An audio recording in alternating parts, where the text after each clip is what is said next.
Castro, and you've tuned into Leaders with a Mission. And today I have someone that you might want to learn a little bit from. His name is Rafael, and let me tell you a little bit about him. Rafael Aquino is a human driven by service and deep appreciation of human capital. As the co-founder and CEO of Affinity Management Services, Rafael leads his team to redefine excellence, serving community associations efficiently and effectively with dedication and passion. Rafael's energy and positive spirit are the foundation of Affinity Management Services company culture, which instills enthusiasm and excitement while providing expert advice to its board members and relieving them of the day-to-day burdens of running a community association. And with you, Rafa. Hello, Rafita, how are you? Hey, Diana, how are you? Thank you for having me. Thank you for coming over and enjoying some time with us. My pleasure. Yay, so let's talk about a little bit about the story behind the brand. I know you have an engineering background. How did you ended up doing property management? Yeah, so like most people in our industry, we end up falling into it. It's not an industry that you just come out of college and say, okay, I'm going to be a property manager. For me, I always wanted to do my own thing. My dad didn't graduate college. My mom did. So they pushed me towards the engineering. I've always enjoyed building structures. I started off in the land development side. As soon as I got out of college with some business partners, went pretty well. And then the market started to take the shift that it started to take. And we knew something was going to happen. So we started the management company. Then we lost our shirts on the first business that we had. So that was a challenge of its own, but it was an experience. And from there, we started the management company. And we're going to make now 15 years in January. What? So the rest is history. So it's been an amazing journey. A lot of ups and downs. You know how entrepreneurship is. It comes with many challenges, but it's an exciting moment for us. We've been growing. We've been finding the right people for the right seats. So it's really exciting for us. What is the best part, in your opinion, about what you do? The best part, in my opinion, for me is really seeing people grow. For me, that's what I enjoy. The management industry itself has its challenges. So we've taken it and we're trying to flip it upside down in the sense of we're being very positive with our team members and really providing that positive reinforcement that they need to know that they can do what they can do. Many times, again, the managers that we hire, they can come either from experience, but we've also hired from those that just are brand new. And many times they come from different industries. They come in and they're not sure what to do. And we show them that there's opportunities outside of just being a manager and how they can grow. Being a manager, you're a big leader within the community. You have to manage so many different things. You're dealing with so many different individuals. But if you focus on the positives of the job, you'll realize that it's very rewarding and very fulfilling. So you do a lot for a lot of people. So if you enjoy people, it's definitely an industry to get into. I love it. I remember visiting your office. We get to work together. We support you with your videos. And I couldn't help but looking at your desk and like all of these leadership books are on your, I'm like, interesting. I see what you're reading. So what books do you feel like have been a really good contribution for your like building your leadership? Yeah, so it's honestly been a lot. I've spent a lot of time just reading different books. I think leadership in itself, it's a never ending, it's infinite. I listen to a lot of Simon Sinek. I actually watch a lot of YouTube videos, Jocko, Extreme Ownership. There's many books that I read, and reason is just to grab a little bit different concepts. I like to grab different golden nuggets from each book that I can apply. What is one of those golden nuggets that you've been like, my mind exploded? Like, yeah. I'm sure that through your journey, you've discovered a few. Can you share with us some of those golden nuggets you've discovered along the way? Sure. So one most recently, I'm reading a book called The Great Game of Business. And it talks really about leadership and the different styles. And more importantly, it talks about how you could be a great leader without being that very difficult boss. How you could be a great leader by just listening to people, by being compassionate. And kind of, again, flipping things upside down the way most people believe or employees believe. Because, sometimes they're in an environment where the leader's just very difficult with them. And that could be maybe because the leader has other challenges that they're dealing with. But ultimately, it was a great golden nugget for me because that's really more of my style. I like to be very positive. I like to, listen to my team members, see what's going on with them to truly understand them and push them in whatever direction I can push them to be better individuals. Because if they're doing the same for me, then as a unit, we are much better. And then we're going to serve our clients much better as well. So what do you attribute the success that your company has had? Like, looking at it from the outside, what do you feel has been really instrumental in your growth as a business and to your team? What's been instrumental for us, it's really our people. We spend a lot of time really making sure we're getting the right individuals. And also as leaders is making those difficult decisions. There are times where you have to make very difficult decisions where someone that's next to you, you've been with you for a long time, and they may not understand why you're making that decision. But as a leader, it's your responsibility to communicate with them and express to them why you've made that decision, and for them to entrust that you made the best decision for the organization. At times, it may not benefit that one person, but it will benefit the entire team and the unit. So more than anything else, it's really having that strong communication with your team members. That's what's allowed us to grow, because we're giving them the direction, we're giving them the understanding of where we're going.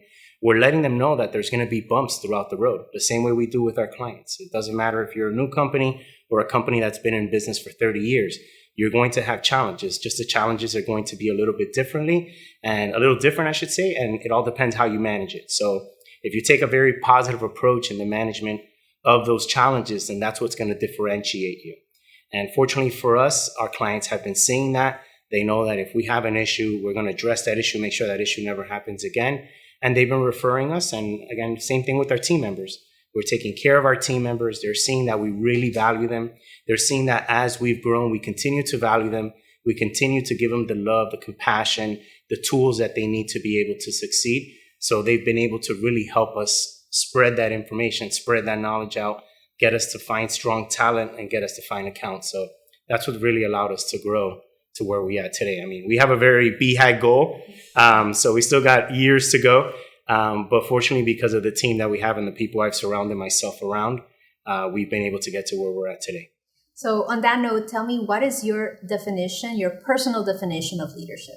You know, I struggle with that all the time because it's so hard to pinpoint it. I honestly believe that everyone's a leader. I think anyone from any position to a top position can be a leader. I honestly believe the bottom rises the top. So, you know, leadership is like parenting. I guess I have a 4-year-old and a 3-year-old, so a parenting thing. And it's really having the compassion again and just understanding. And more than anything is just listening to that person, understanding where they're coming from, and then doing what you can to guide them, if possible, right? To give them a sense of direction, let them know, look, this is what you should do. This is the direction they should do it. And sometimes you don't have to say anything, just listening. But defining leadership for me is very difficult because I honestly believe everyone could be a leader. I think everyone has a leader inside of them.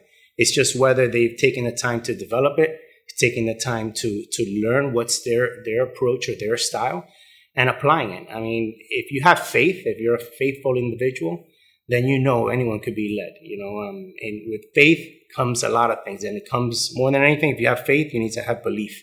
And if you believe, then you can do anything. I love that. I see you as a leader, someone who takes people to a promised land, someone who goes first, someone who takes initiative. And there's a mission at the end. What is that mission for you guys? So for the mission, I would say for me, the mission for me is really, I've never seen it like leaving money or anything like that. To me, that all that stuff goes away when you're gone. Even if you leave a stack of a lot of money, they could be gone. I think what's important, the mission is to just really leave a better world. And if we each do our small part, we can be in a much better world. You know, there's been so much adversity that we've seen lately. And, you know, I've noticed that within my own team, if we're just taking the time to just recognize them for little things that they do, they take those little nuggets, they go home and they treat their wives or their husband in a different way, their kids in a different way. And I think if we each take that and we apply that small little concept, it can multiply and reciprocate through the entire world. So I think our role as individuals is really just to leave a better place for our children, to leave a better world for others ultimately, because everything else, all the materialistic things are gone. The only thing that we could leave behind is knowing that we were good, that people can talk about these are the things that this individual did and this is how they made a difference in this world. And if we each took that small little step and were positive, reinforced someone, took the time to educate them, took the time to just give them a hug if that's what's necessary, the world would be a totally different place.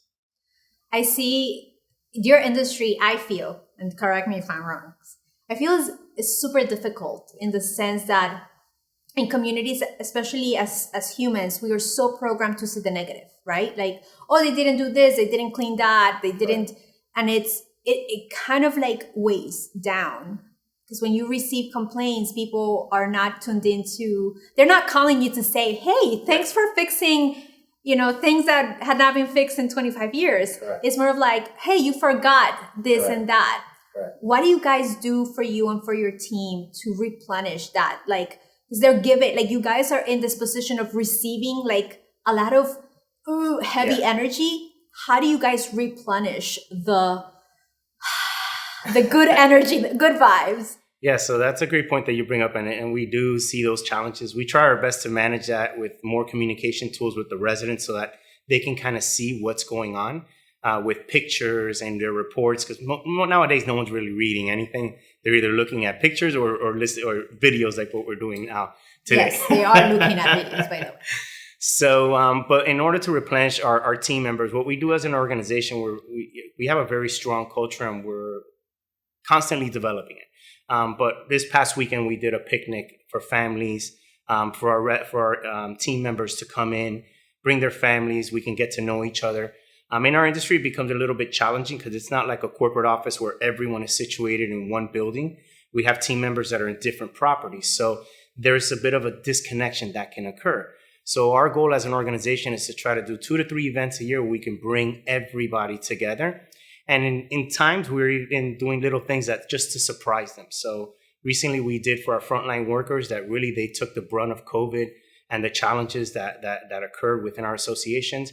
And they thought it was a mandatory meeting. And what we did was actually just a surprise lunch for them.